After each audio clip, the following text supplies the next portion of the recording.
What's going on, guys? Welcome back to another video. Me and my old man in a movie. I'm Gannon, this is my dad Ryan, and today we're going to be reviewing Superman.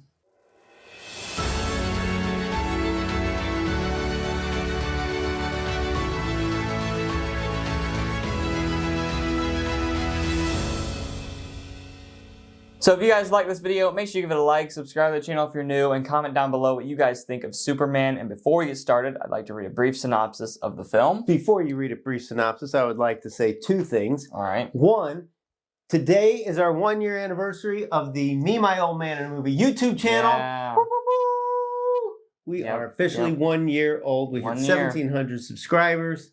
And we are rocking and rolling, so this is fun. Longlegs is our first ever review. First ever review. And it looked a lot different than this. A lot different. Sure. Yeah, we've grown up a little bit, haven't we? Thank you all for being part of our channel. Yeah. We appreciate you so much. We love getting comments from you. And yeah, we got another comment. We talk about it and all that jazz. So that's fun. The other thing I was going to mention is, can I do the thing again? Can I do the soundtrack again? All right, you can do the soundtrack. All right, we're going to do the soundtrack. Here we go. All right. When Superman gets drawn into conflicts at home and abroad, his actions are questioned, giving tech billionaire Lex Luthor the opportunity to get the Man of Steel out of the way for good. Will intrepid reporter Lois Lane and Superman's four-legged companion, Krypto, be able to help him before it's too late? Yeah, good sound. Nice, good nice, sound. nice. That was like real. Yeah. Yeah, sounded just like. So, we're going to give our initial thoughts. Initial thoughts First, then we're going to go into our Blockbuster Trio. Blockbuster Trio. Which is 3 things that we liked about the film. Our cutting room floor. which is things that we would change about the film. And then we're going to give it a rating. And then tell you whether you should see it in theaters, streaming, or skip it all together. All right, let's do it. Okay, let's jump right into our initial thoughts. You go ahead. All right, initial thoughts. This was not what I was actually expecting. A little bit. We watched the trailer, and it had this heart. It did have heart.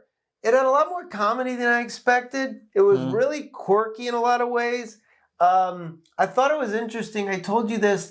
All the things in the trailer that I was concerned that wouldn't work, like as you watched it in the movie, it had the context shifted because you saw it in light of like the entire segment, the entire film, and it kind of worked. So I walked out of this really, really pleased with the final product. It's different than other superhero stuff. I'll get into that in a moment, but I liked it. I think James Gunn has done a good thing. Yeah. That's what I'll say. Okay. All right. So what do you say? I really I went in with like really high expectations. The trailers made me excited. I was like, okay, right, this is the start of the DCU. Let's see what they've got. Let's see what James Gunn can do, because I knew, he did Guardians of the Galaxy trilogy, so I knew he could make a good comic book movie. And so I was looking for that. And it delivered on my expectations fully. Yeah. Like I walked out as really excited for the future of the DCU and happy with what James Gunn gave us with Superman. It was good. Yeah. Okay, well then we should have a very fulfilling Blockbuster Trio here for everyone, right? Yep, let's get right into it. The Blockbuster Trio.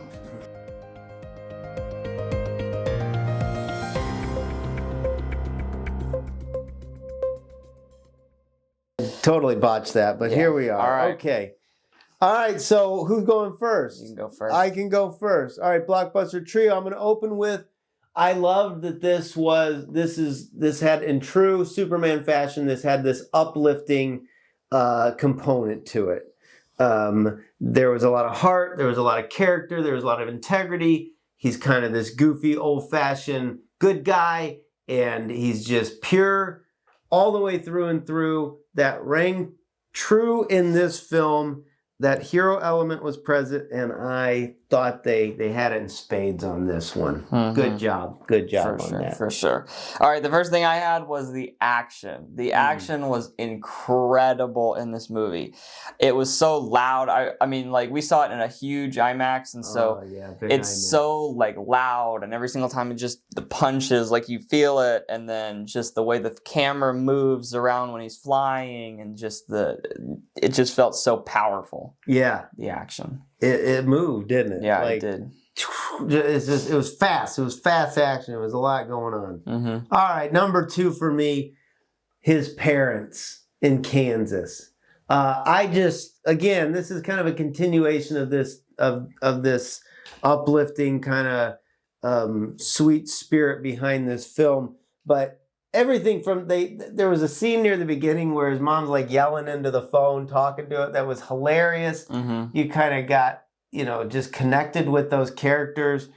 Later, he goes and visits them, and you connect even more. And I just thought they did such a great job of making him human through his relationship with his Earth parents. Yeah. I just thought it was beautiful. Yeah. Such a great story. All right. So the second thing I had was the classic James Gunn humor. Mm. It is present in this movie. And I went in. That's why I was really excited about this movie, because one of the reasons I'm not like a huge DC fan. I'm more of a Marvel fan, which is probably going to be a lot of hate in the comments since we're doing a review on Superman. But I've been more of a Marvel fan because I think Marvel does a good job of balancing the humor and the action. And I feel like DC has always been so serious and it doesn't really like get into the humor. And so I was looking for that specifically in this film because, DC doesn't usually have that humor, but James Gunn is known for making the movies funny and stuff. Yeah. So I was looking for that, and it did work. It worked really well. There are a lot of great jokes. I can't think of one. I'm trying to think of any joke that like really didn't land. I think every joke had people laughing in the audience and did a really good job. And there were some that were just really funny. Like Yeah. It just did. Yeah. Crowd was into it. For sure. It was a hit. Yeah. There were some times they cheered and stuff. So, Yeah. Yeah. All right. Number 3 for me, Crypto. I mean, I was surprised how much of a part of this film this dog was. Mm-hmm. Like, all throughout the film, very involved. Several scenes kind of wrap around the dog. Mm-hmm. And I think, early on I was like, wow, this is it's the first time they've kind of introduced Crypto into a Superman movie. Mm-hmm. And it was a bold move. Yeah. On James Gunn's part.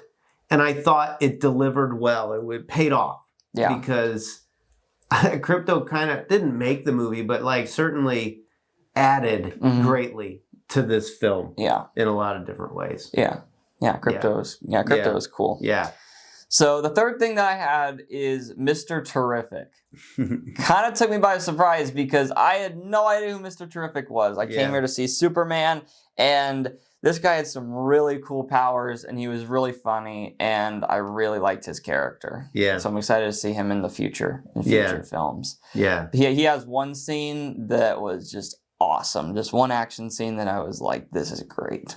This is great. Yep. So good. All right. And one thing I didn't actually have on here that I just now thought of is David Cornsweet as Superman.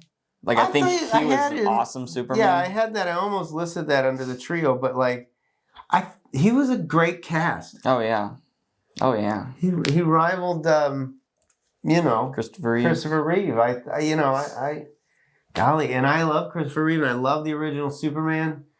You asked me which I like better. I still think I'm a classic fan, but you couldn't have done a better cast on this, I don't think. Yeah. So, all right. Let's head into the cutting room floor.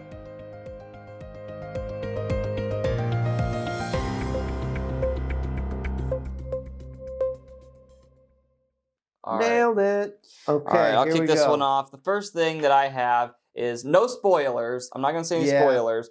There are 2 post-credit scenes. That's all I'm going to say. But they're not like really worth sticking around for. They don't really do stick much, around, right? But they're not like huge. must see. But trying to say this without like giving anything away, I think that what you told me was they had a post-credit scene. The ending of the movie would have been a much better post-credit scene than what they had there. Yeah. So I think that they should have cut the scene that they ended with. Because there was an ending, and then there was an ending, and then there was the credit scene. So that should have been the post-credit scene. But there is... If you've seen it, you know. Yeah, if you've seen it, you know. You'll know when you see it. So definitely. Yeah, I agree with that completely. I think that would have been the only thing I said to that when we were talking about it is it was such a big thing that like I don't know, maybe they're afraid that not enough eyes, because people are leaving the theater, right? I don't know how anybody in 2025 is leaving the theater early and not Googling first to see if they should walk out. Yeah. But it happens still, so maybe they're just like, well, if we put it there, then it's not going to be seen by as many people, so we'll put it here, and then we'll put something lesser here, and maybe, I don't know. The problem was, for me, is that it almost felt, the post-credit scene almost, like, disappointed me at the very end. And I feel like that's when you deliver, Yeah, and that's why the post-credit scenes work. Some excitement. Is when, at the very end, you show something big, and then people walk out like, yeah, did you see it? Right, and then they're posting about that. You've got to see the post-credit scene. Yeah. Nobody's doing that in this film, right? No. Yeah. So. No, you're right. I think it markets better doing it the way you did it. I'm just trying to like why the justified, or if they even thought about it the other way around. All right, so first for me, I'm going to say this. Look, the costumes, and I think this is what maybe like, I'm still trying to figure out, I guess this was intentional. I watched a little clip on the underwear of Underman. Superman. The underwear of Superman. But like the Justice People League guys, buddies, what are they? Gang. The costumes, not Mr. Fantastic. Gosh, this guy. Mr. Terrific. Mr. Terrific was, his was kind of cool. Like, I was like, it's like a Michael Jackson jacket is what it looked like, a Thriller jacket or something. I was like, I can see like people walking around with Mr. Terrific's jacket on. But I don't know. Some of the other costumes just didn't work for me. They felt a little cheesy. And again... But it depends what they're going after. Maybe that's what they want. And that's fine. That's fine. I told you like Man of Steel. I was like, I wish they would have had more of his. But then with the comedy elements, it wouldn't have been as good. Like they're not going for kind of Dark Knight here. They're going for something completely different, right? As far as a superhero and a feel. It's hard to really compare this film to other past superhero movies because it is very different. Yeah. So, corny underwear might make sense. All right. So the next thing I have in my, the second thing I have is the public opinion. Is what I'm going to say. I feel like it was very jarring. So whenever there's a part where... Careful. Yeah, I know. I'm trying to I don't know how to say this. There's a shift in perception. Yes.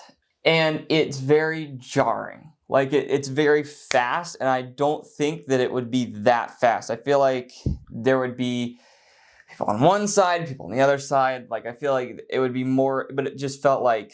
unanimously, it just felt very quick, very jarring. Yeah, shift. Okay. And so that's you would slow roll that a little bit, or dance around it out spoilers. A little bit. Yeah. Okay. All right. So now I'm gonna come back a little bit tighter here on this.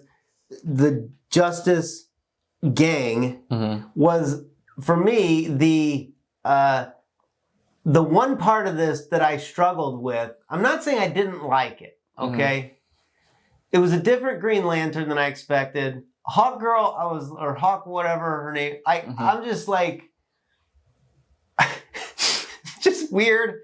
Yeah. And she's flying around screaming at people. I get it. That's who she is. I know. But like, it's just on the screen watching. I was like, what is this? I kept comparing them to Thunderbolts. They felt like misfit superheroes. And again, maybe that's what they're going for. I'm not saying I didn't like it by the end.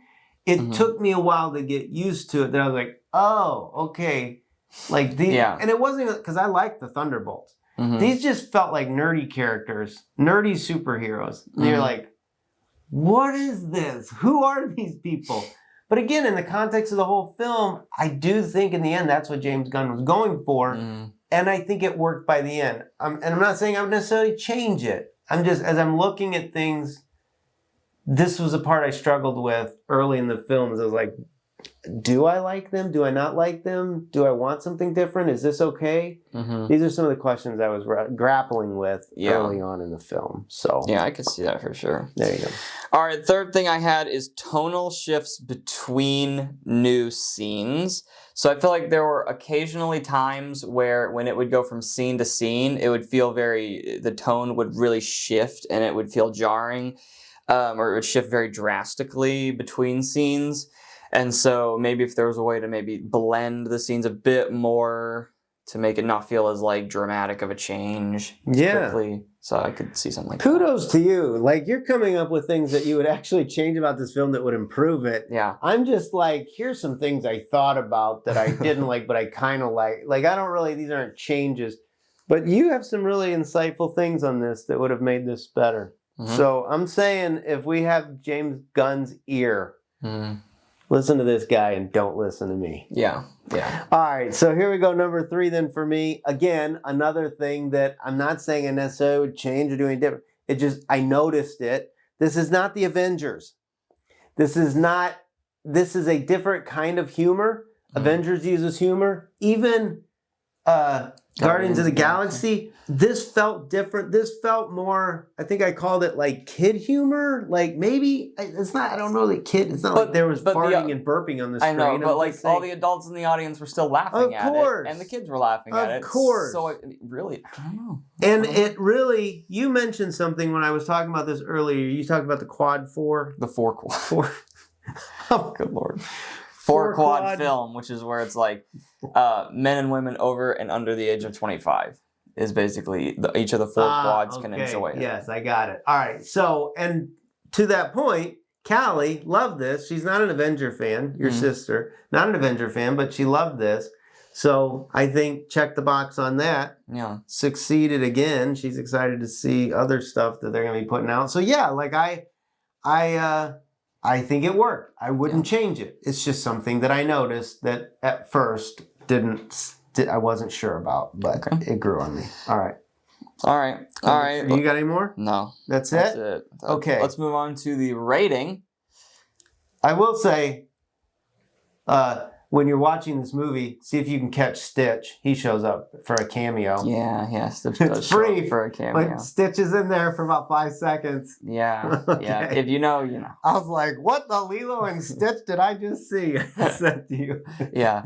All right, so there we go. All right, so rating. All right, let's move on to the rating. I gave this 8.7 cryptos. 8.7 cryptos. I'm surprised that that's where you landed. I thought you'd go higher. Yeah, I did really enjoy it, but I think that, again, there are some problems with it that could be changed. So I was almost going to say a 9. I was like torn between 8.5 and 9, so I just went in the middle. 9 on me. I got a 9 on mine. So 9 cryptos. You brutal cutting a dog in half. You weirdo. Yeah. All right, so look at that crypto. You got 3 legs on your crypto, and my guy got all 4. Okay, so there we go. All right, so where are we going to see this? Definitely see this in the theaters. Yes. You're going to want to see this in theaters, get a big screen, preferably IMAX. Preferably IMAX, although we're sitting in there. We just went and saw F1 at this theater, and behind us somebody says, I'm so glad we didn't go see F1 in this big screen. What does that even mean? Go see this on the biggest screen possible. Go see F1 on the biggest screen possible. Yeah, Superman on the big screen, right? For sure. No other way to take it. And I'm excited to see where this goes. Yeah. It was intense. I'm excited to see where this goes. We got Supergirl next year, Clayface, all the stuff, Batman, Wonder Woman coming up. So we'll see where they go. We'll see what James Gunn's got cooking. All right. Smurfs this weekend? Oh, God, no. I'll pass on the Smurfs. I'm already going to say it. Skip the Smurfs. Skip the Smurfs. Don't see it in theaters. Don't wait till it streams. Skip it all together. I've seen enough with the trailer. I'm going to go aahead and say this. Skip the first 30 minutes of every movie Showtime you go see just so you don't have to sit through the Smurfs trailer. One more Smurfs trailer viewing. Okay. All right. If you guys like this video, make sure you give it a like, subscribe to the channel if you're new, and comment down below what you guys think of Superman. We'll see you guys next time.